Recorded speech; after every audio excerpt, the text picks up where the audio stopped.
All right. Next on the agenda for the physics course here, power and efficiency, another concept, other concepts to do with energy. So let's look at these pictures here. And if we're going to compare those two machines, can they both move a big pile of dirt? The answer is yeah, for sure. What's the difference between them then?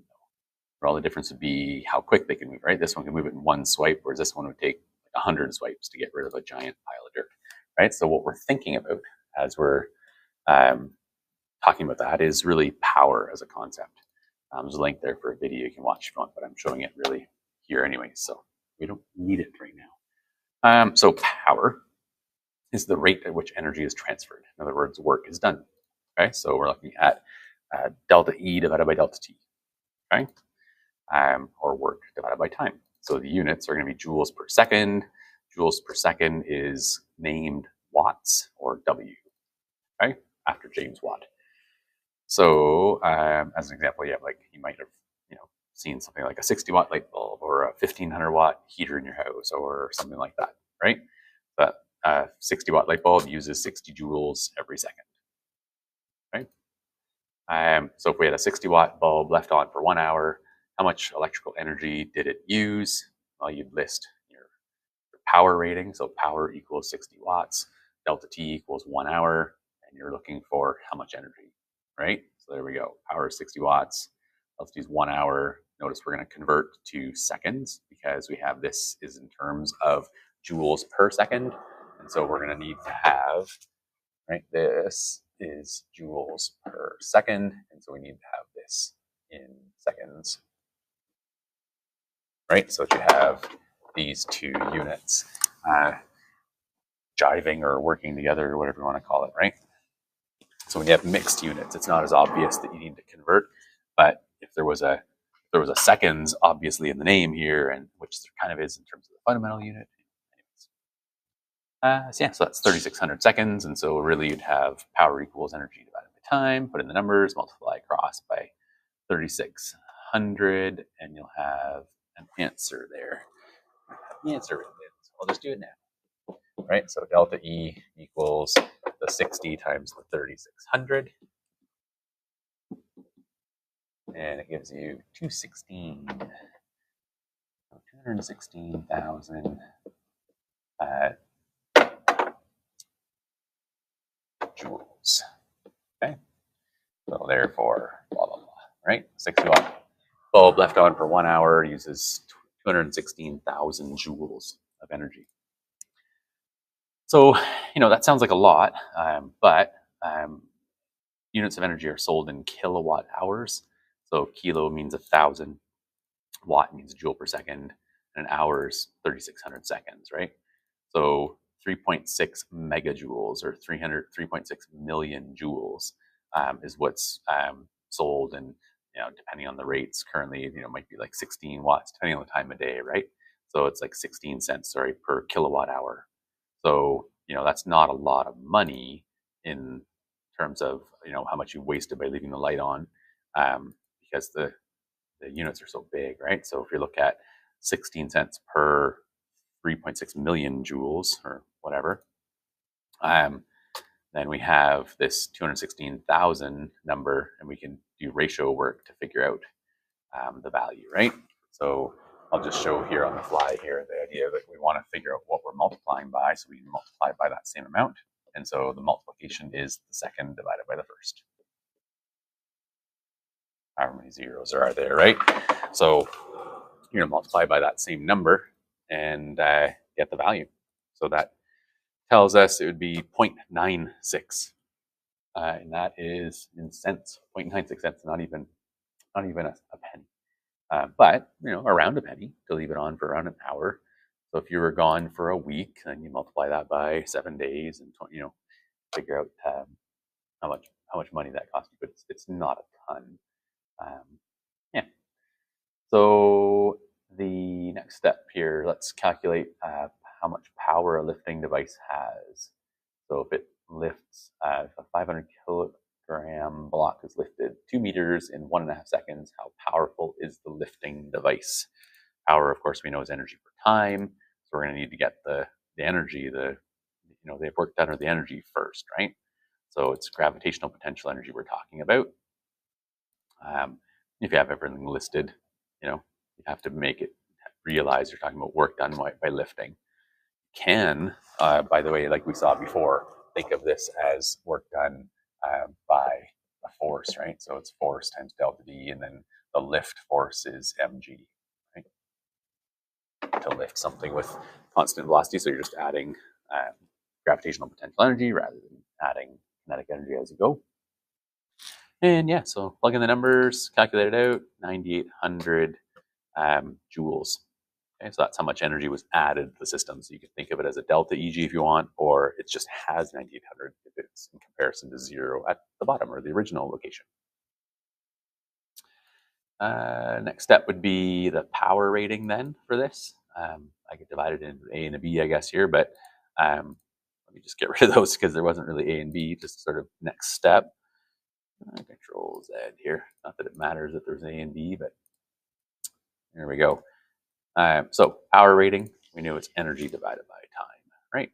So we have that number divided by 1.5 gives us 6,533.3 watts. And sometimes we'd like to convert to other units that are familiar. So like how many horsepower is this? But sometimes electric motors that drive devices have a certain horsepower rating. And so you would just, Google or whatever, look up the horsepower rating or conversion. So somewhere in here I had, conversion. You just type in like conversion of whatever to whatever. And I'm not thinking you need to type in numbers here, but you just get the value from it, right?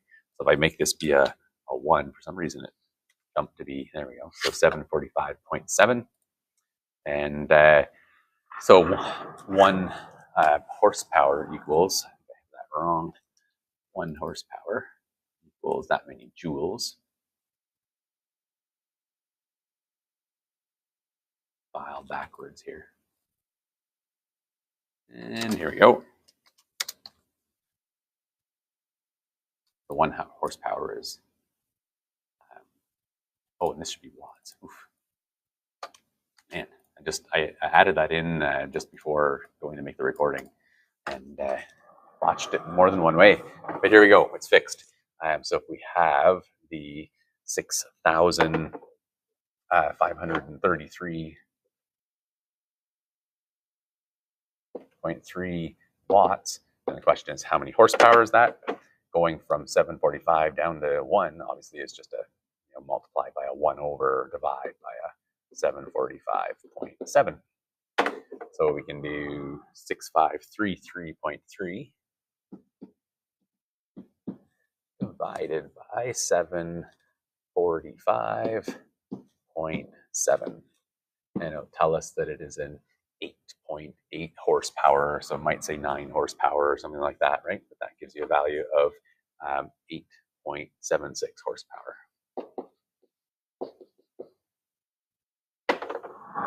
Horsepower is just a really, really common power rating in the world, so silly not to at least mention it. And then efficiency. So efficiency is the percentage of energy that used that transfers to the desired form.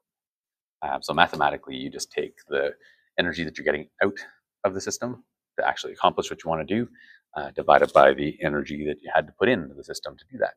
Okay, so you're going to have the energy out always smaller because of energy losses, right? Or energy quote unquote losses. They go into the void or whatever, right? So if we had 1,000 joules of energy used, that's your energy input. If that resulted in 300 joules of light going out, and that's probably generous for an incandescent bulb, to be honest. So that's your energy out, right? And the rest went to heat and maybe sound, because sometimes you hear a buzz coming from light bulbs, things like that, but mostly heat, of course. Mostly thermal energy, it should say there, really, right? But mostly goes to a transfer of thermal energy. It still makes sense. So energy efficiency is energy out divided by energy in, divided by 100, stick a percent sign on it. Right? So we have 300 divided by 1,000, stick a percent sign on it after multiplying by 100, and you have your 30%. That means that incandescent bulb, if these are the measurements for it, that particular bulb would be 30% efficient. Right? Compact fluorescence, around 60% efficient, which is great in comparison to 30, but even better is LEDs, which are 90% and up efficient. So obviously, instead of losing 70% of what you're using, you're only losing like 10 or less. That's why LEDs are so common now, of course, now that they managed to. There's a video on Veritasium if you want to look up why the blue LED was so hard to make. Um, so 100% efficiency, what would that mean? Well, basically that would be a perpetual motion situation where you put energy in and you don't lose anything. And so it would just keep going. So the classic idea would be like if you have an electric motor and you use it to drive a generator, that makes electricity. So then use that electricity to drive the electric motor, and it should just go forever, right? Well, no, because there's energy losses, right? So could you use this motor to run a fan forever or drive your car forever? No, no, no, no, right? So definitely no. If I can type no, that'd be helpful. Yeah, no, that doesn't work, right? Because of course you have energy losses, right? So it would violate laws of conservation of energy, and there's energy losses due to friction, right? So there is always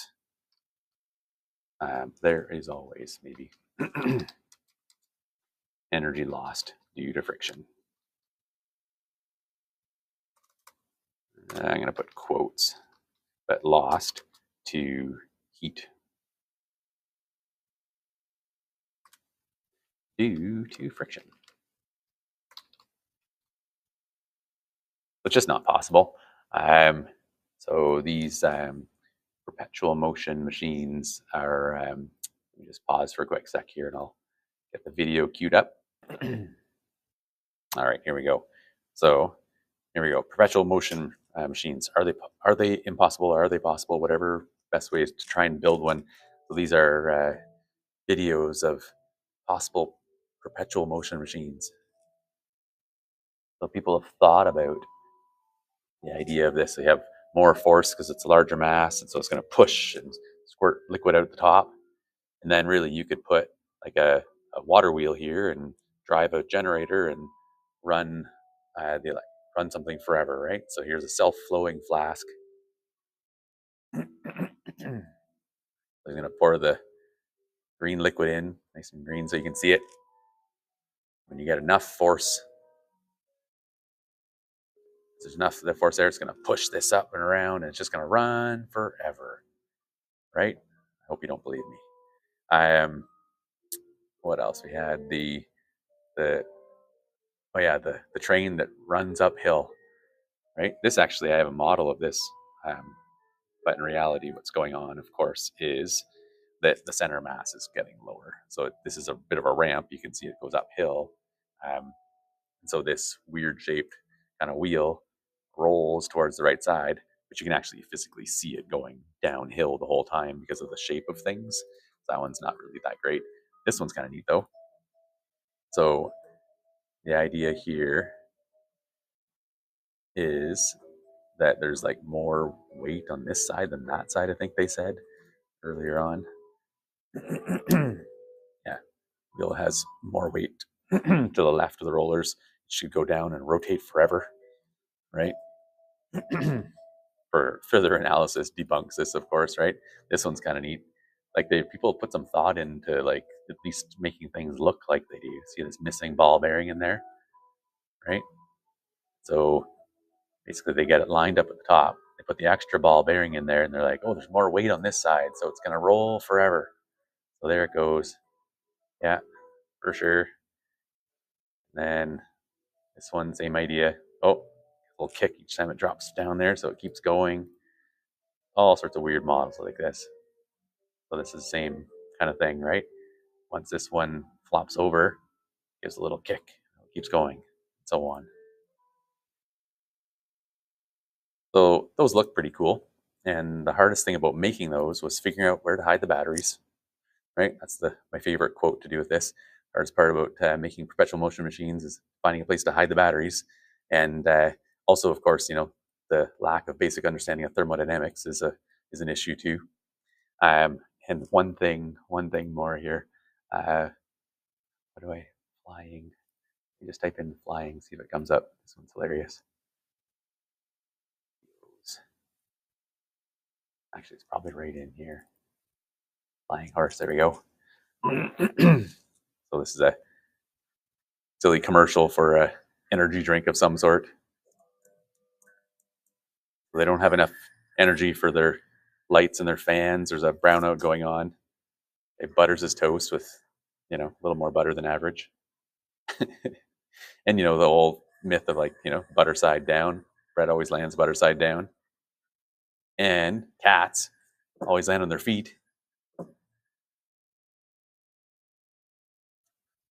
So Buddy over here is running a generator to be able to make enough electricity. And he thinks the butter can't land on butter side down, and the cat can't land on its feet, so it spins forever.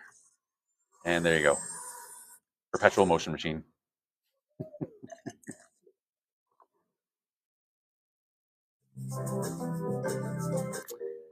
Yeah. Pretty silly. Anyways, just for fun.